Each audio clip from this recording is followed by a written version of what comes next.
Hello student स्वागत करुच्ची आपण मानकु आउ एक न्यू वीडियो रे। सो आउ एक इम्पोर्टेंट वीडियो टी नहीं आछि आपण मानकु पाई। सो चलंतु बिना किछि देरी करी आज वीडियो को स्टार्ट करिबा।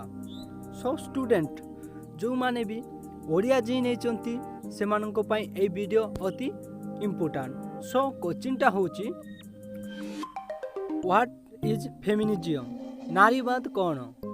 सो आंसरटा हम नारीवाद कहले एक सामाजिक राजनैतिक तथ्य अभ्यास को बुझाए जार मुख्य लक्ष्य नारी को पुरुषर प्राधान्य और शोषण मुक्त करवा।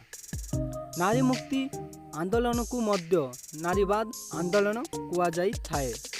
नारीवाद एक चिंतन जहाँ मतव्यक्त करे जे नारी माने पर्यायक्रमिक भावे आधुनिक समाज रे अवहेलित एवं नारी और पुरुष मध्य समान सुविधा सुजोग निमंते वकिलाती करिथाए।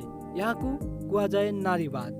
सो वीडियोटी भल लगी गोटे लाइक करदेवे एवं आम ये चैनल को जदि आपण माने प्रथम थर पर देखुचंती ताहले सब्सक्राइब करि नेबे, काहेकि ना एई channel daily education related video आसुथिबो।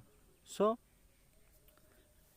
एतिकी रही देखा एक न्यू वीडियो रे। जय जगन्नाथ।